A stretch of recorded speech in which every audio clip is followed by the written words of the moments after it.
चालू है, चालू है, रुको।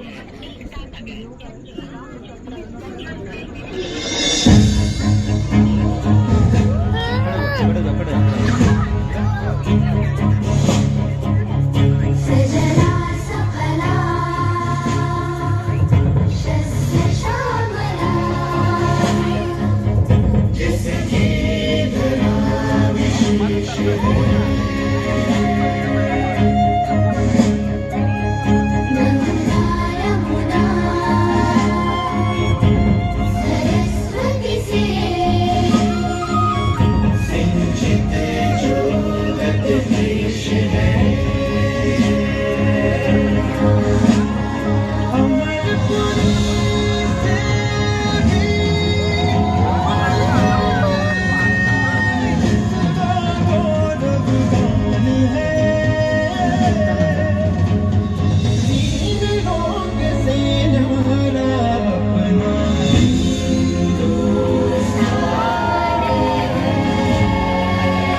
भारत माता की जय। अभी चालू करो उसको।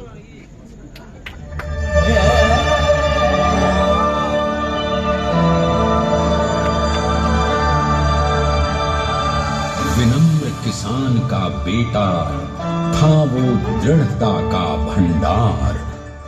वल्लभ भाई पटेल नाम कहलाता था सरदार। कृषक कार्मिक जनगण से था उसको प्यार अपार। अखिल देश ने उसे रहनुमा किया था स्वीकार। गांधी बापू का शिष्य, सत्य अहिंसा का अवतार, किंतु एक भारत करने को धर लेता हथियार। लौह पुरुष संबोधन था वो लोहे की दीवार। तेज पुंज तुम, शक्ति पीठ तुम, बल का सागर अपरंपार। ऋणी देश का नम्र नमन तुम स्वीकारो सरदार।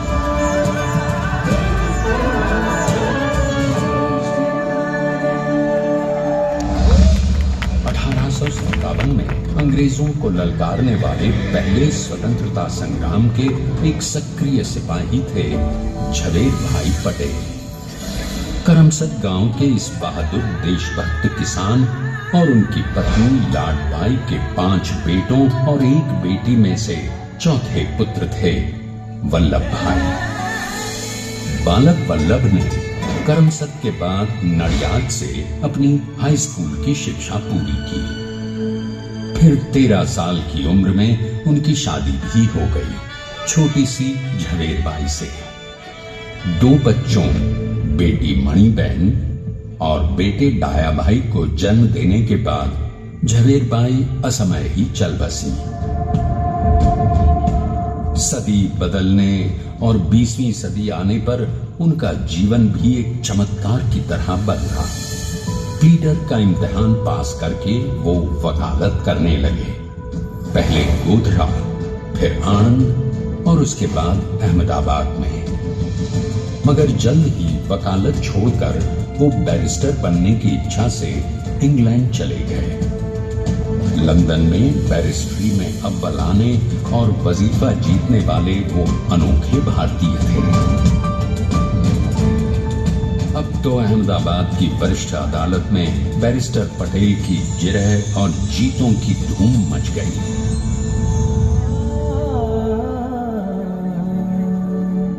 तभी एक युग पुरुष ने वल्लभ भाई के जीवन की धारा ही बदल दी।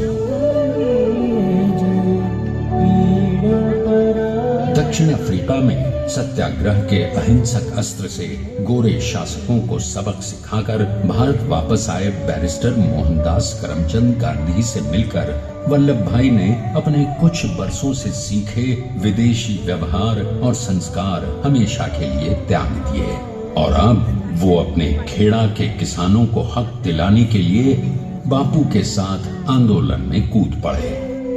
अब उनके पैरों में जूते नहीं, गांवों की धूल थी। हृदय में भारत भूमि की शस्य श्यामला धरती, मन में थे गांधी और मस्तिष्क में एक नए स्वतंत्र भारत का सपना।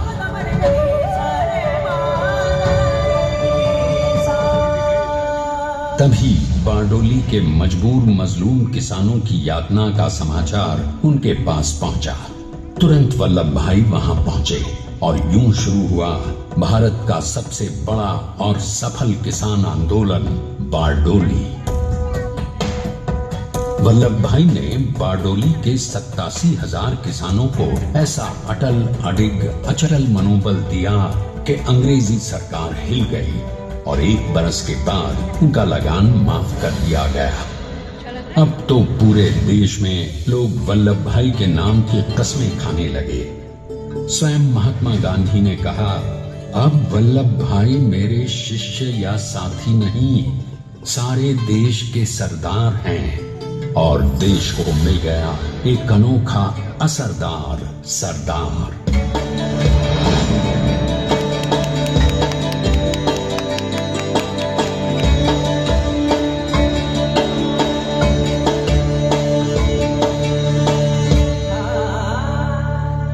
सरदार पटेल के नाम और देशभक्ति से अंग्रेज डर कर कांपने लगे। 1930 के नमक सत्याग्रह और दांडी कूच में वो बापू से भी पहले गिरफ्तार किए गए। तो सन 1932 में फिर उन्हें बापू के साथ ही जेल में 2 सालों के लिए डाल दिया गया। मगर आजादी के दीवानों को, स्वतंत्रता के परवानों को कौन गिरफ्तार कर पाया है।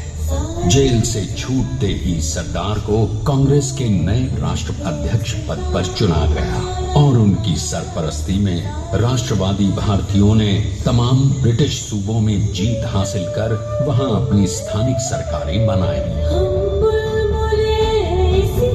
किंतु सरदार का सपना केवल सरकार बनाना नहीं था। उनका स्वप्न तो था एक ऐसे नए भारत का जहां हर रंग, हर रूप, हर जात, मजहब, तबके का हिंदुस्तानी एक साथ मिलकर एक ऐसा नया भारत बना सके जहां पूर्ण स्वराज के साथ सारे समाज को गरीबी, अशिक्षा, छुआछूत से भी आजादी मिल जाए।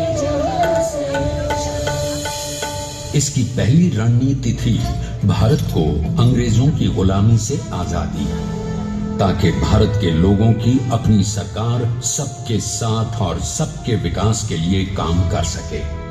बापू की अगुवाई में अब देश ने अंग्रेजों को अंतिम चेतावनी दे दी, करेंगे या मरेंगे, क्विट इंडिया, अंग्रेजों भारत छोड़ो।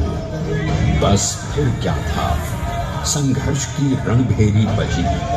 3 सालों के लिए सरदार पटेल को भी सत्याग्रही नेताओं के साथ जेल में ठूंस दिया गया। 2 सालों के बाद अंग्रेजों को बापू के सभी शिष्यों और साथियों को छोड़ना पड़ा।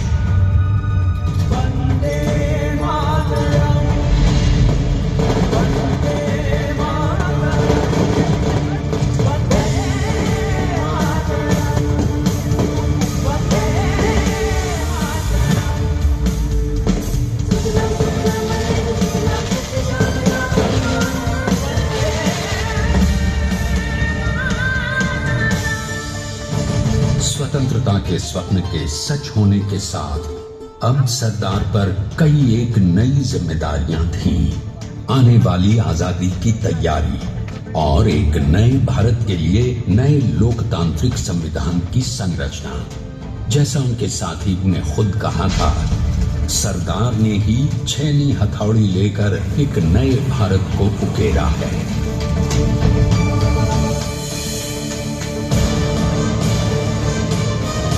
स्वाधीनता तो प्राप्त हुई, लेकिन खंडित भारत में भी उठते विभाजनवादी अंधकार को अभी दूर करना था।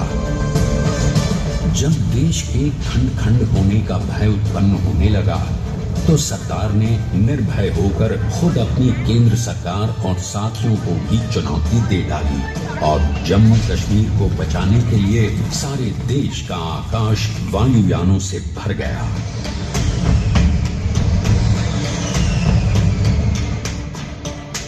और फिर हैदराबाद और जूनागढ़ के भारत में विलयीकरण को पाकिस्तान से चुनौती मिली। सरदार चाहते थे कि देश की 1 इंच धरती अब और विभाजित नहीं होनी चाहिए। नए भारत को एक करने के लिए समझा बुझाकर मना कर 565 रियासतों को सरदार ने अपनी सूझबूझ सदाशयिता संबल से एक नए स्वतंत्र भारत का अभिन्न अंग बना लिया। हमारे इतिहास में अखंड भारत के पुरुषार्थ का ये एक महानतम अध्याय है। जैसा उन्होंने स्वयं कहा था, हमें नए धागों को पुराने ताने बाने में ऐसे पिरोना है कि एक दूसरे में गुंथ जाएं और बेहतरीन बनावट वाला एक नया भारत उभर कर सामने आ सके। अंततः अपने वज्र दृढ़ संकल्प से एक नया विराट विशाल एक भारत श्रेष्ठ भारत बनाकर दिखा ही दिया सरदार ने। संसार के सबसे बड़े प्रजातंत्र के शिल्पी को प्रणाम करने के लिए देश ने बनाया है ये समर्थ स्मारक। स्वाधीन भारत को समर्थ भारत में बदलने वाले सरदार पटेल को समर्पित प्रेरणा तीर्थ भी है।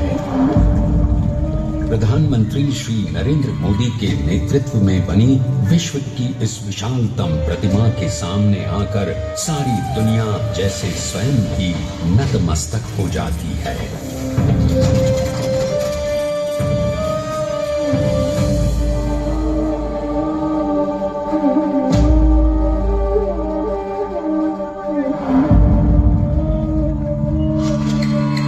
देश को बना गया वो अमित अटल, हरा सका उसे न कोई शत्रु दल। चट्टान के समान सा पुरुष प्रबल, पटेल तो स्वदेश का सम्मान है, पटेल तो स्वदेश का सम्मान है, पटेल तो स्वदेश का सम्मान है, पटेल तो स्वदेश का सम्मान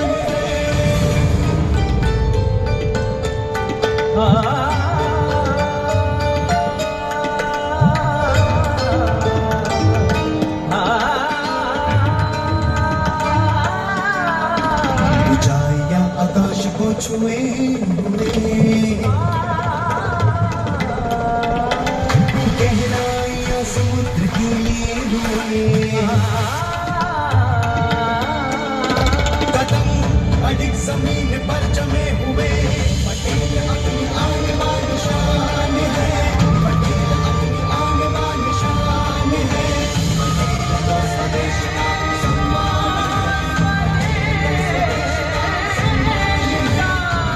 तो स्वदेश का सम्मान है।